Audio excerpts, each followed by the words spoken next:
As you guys alluded to, two close games for the Pacers, but both took L's after game one. Paul George called out C.J. Miles. After game two, he called out a couple more. Lance is in our locker room is looked upon as a leader, one of our leaders. So his body language has to improve just for the team. You know, we all know it. Lance is an emotional guy, and you know, a lot of it is just his heart and his competitiveness. What do you need from Miles Turner moving forward this series? He was pretty unproductive today. We just need him to challenge Tristan. He'll keep him off the boards, and you know, he's got to make himself available down low in the post. So, Max, he calls off C.J. Miles after game one, gets criticized for, and then he does this again. Is Paul George helping or hurting himself? He's hurting himself. He's hurting himself. Look, we know he's an elite NBA talent in his prime. There's always going to be a market for him. He's tremendous. He's being asked these questions point blank, and he's answering them. But he's hurting himself because he's hurting Larry Bird's ability to get equal value for him in a trade. So if Paul George is convinced that the Pacers are not the place for him if he wants to be competitive and actually make a run deep into the playoffs, or they're not the place for him because they're not a major media market, or both, then he does himself no favors by diminishing his trade value, by letting it be known he wants out, by criticizing teammates in such a way where people say, yeah, we know what you mean, but maybe that's not the best way to go about it. Maybe that's not the best way the face of a franchise or the would-be face of a franchise, a superstar type, should go about it. And if you diminish your trade value for Larry Bird, he ain't going to trade you for nothing, which means now you're stuck in the same situation you profess to want to get out of. Or at least it seems you want to get out of. So I think he hurts himself by demonstrating less than, say, optimal leadership, and thereby ensuring that if he doesn't like his situation, you know, he will nevertheless be trapped in it for longer than he would otherwise have been trapped in it. He's not doing himself any favors. Max, you lost me when you said that it compromises his trade value in terms of Larry Bird being on the phone talking about moving him. Excuse me. This dude is a star, tinkering towards superstar status. There will be a whole bunch of people knocking down Paul George. As far as I'm concerned, the Clippers should be doing everything they can to get their hands on Paul George. Paul George with CP3, Blake Griffin. Would you like me to wrap him in a bow, put him in a box with flowers for you and send them to you? Please, I'd do that in a heartbeat, okay? Along with a bevy of other teams, Max Kellerman. That's the way that I look at it. But I will tell you this. Here's what I'm shocked by. Everybody been talking about this. Paul George can't say this. I got that part because he doesn't need to be saying what he's saying about his teammates so publicly. I get that. That doesn't necessarily help him, although I don't believe it hurts him that much.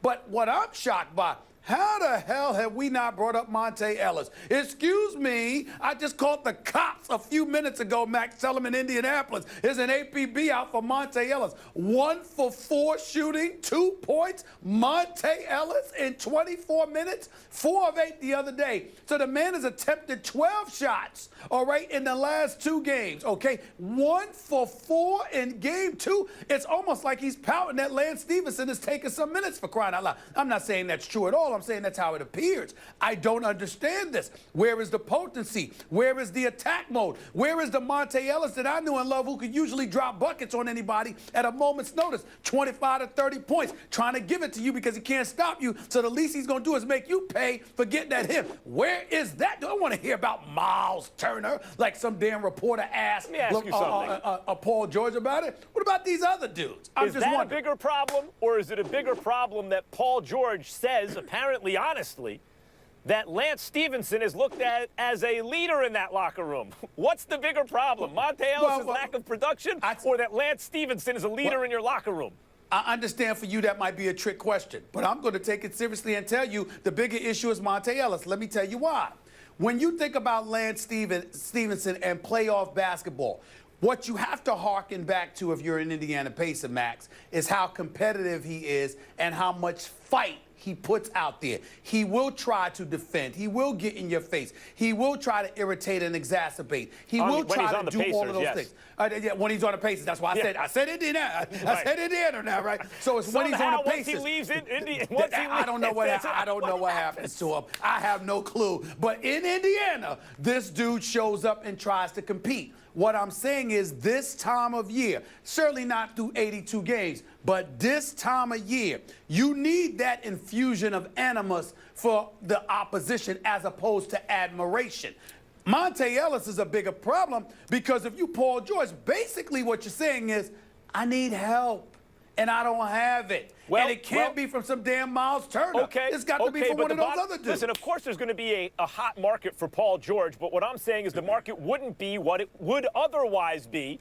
If it wasn't known that he wants out, because that reduces leverage, and if Paul George was showing amazing leadership skills right now, then teams like the Lakers would know, well, maybe we give a little more to get him, because not only is he this amazing talent in his prime, but he can really lead a team in the right direction. You take that away, it reduces his value on the market. Let me ask you this, Stephen A. You think about the threes. None of them are exactly small forwards. Right. Let's call them small forwards.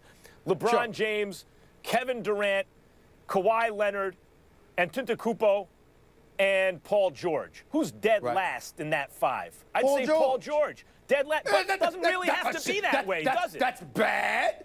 No, it's not. About the names you just mentioned. But it doesn't have to be that way. Yeah. I mean, when you look at those guys, why Paul George doesn't have to be last. And if Paul George was the kind of guy who is being an inspirational leader at this moment, that decision about where to rank him would be a little more difficult. That's what I'm saying. I don't think he's doing himself any favors. Excellent player. He's not doing anything blatantly wrong, but he's not doing himself any favors. But first of all, your argument goes by the wayside the minute you bring up those other names. You was talking about the Greek Freak yesterday about how you take him almost over anybody. So that, LeBron, Kevin Durant, Kawhi. I mean, my God. I mean, what is he supposed to do? There's no shame. That's an elite list to be on. That's number one. But let me ask you this. Let me go back to you with this. Because we're sitting here and we're talking about Paul George. You got the C.J. Miles, the Lance Stevensons, the Monte Ellises. They've got to step up. But Maximilian, I must ask you this question. The gray-headed man that you are, I must ask this question. If you have the opportunity to get your hands on Paul George, let me get this straight. You're going to sit up there and go like this. Well, I don't like the quotes that he gave about his teammates during the first two games of the first round, so that's going to bother me a little bit. Really? No, really? You don't really care about that? No, it's more than that. It's in order to get him as more than just a free agent. If you want him before then, you're going to have to trade assets for him. Okay. So the question becomes, how many assets do you give up for Paul George, which will determine whether or not Larry Bird deals him to you. Yes. I got another one for you. I got a trade scenario for you. Two quick answers, okay? Two, because I'm giving you two quick scenarios. Do you trade him for Carmelo Anthony? Of course. Okay. Do you trade him for Blake Griffin? No, wait. If I'm Indiana?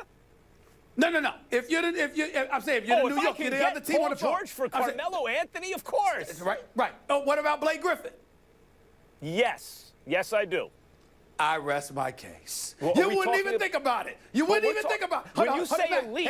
Hey, Max, would you even remember those quotes? If you had a chance, I mean, if you had a chance to get Paul George for one of those guys, would you even remember the quote? You're dismissing the idea that a franchise like, for example, the Lakers, who's willing to mortgage a lot of what they've drafted and give up a lot of the more distant future for the nearer future in Paul George, a franchise like that is going to want him not only to be elite, but to be the face of a franchise and a leader they can rely on, and this does not point him in that direction. That prompts another question.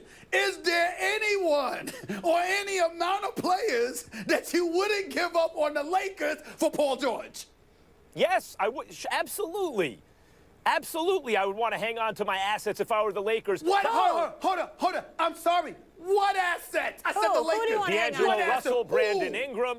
D'Angelo Russell, Brandon Ingram, to name two. That's right. What? Yeah, because they are 21. They are 21 years old. Ingram's younger. They're inexpensive, and the team's not ready to win. You don't bring Paul George in, a superstar in his prime that you have to give a max contract to when you don't have enough around him to win. You don't give him 6-7 years of controllable assets for that. In fairness to you, that's a valid point. But this is why you should be banned. You should actually get up from that chair right now and take your daggone flight back to New York. You should be banned from the city of Los Angeles. Here's why. It's Tinseltown. It's the city of angels. It's La La, baby. It's L.A. If you get Paul George, it helps you attract marquee free agents that may want to come. You'll Not have, these you'll young have dudes room you under the have, cap Max. for one more. Not Don't forget, them. you gave Mozgov the contract, you gave Dang the contract. Oh, yeah, so you gotta have get rid room of those. for one 130 more million. max Get rid of free those. agent. What I'm telling you is, yeah, get rid of him. It's not that easy. What I'm telling you is Paul George plus one more max free agent, not named like LeBron or Durant or one of the top 5 or 6 players in the world, does not equal a championship. It equals second-round treadmill. You will Okay. get knocked out at best Max in the with second the round last every word. year. It's not good enough for the Lakers. No, Gotta leave it it doesn't there. equal that. And you got to start somewhere. You can't continue to stink. What do you have? Oh, I forgot. I'm talking to the dude that trusts the process. My Trust the bad. process. My bad. Let's save Trust this the one for process. another day. Stephen A., you don't have My time bad. to deal with it. You know what I want you to deal with, though? We got a good rant for you, folks. Grizzlies coach David Fizdale not pleased after their loss to the Spurs last night, but find out what got him so salty. Plus, what is it like playing for the best and perhaps most entertaining coach in college football, former Tide defensive stud and projected top 10 pick? Jonathan Allen is here. He'll tell us what makes Nick Saban tick.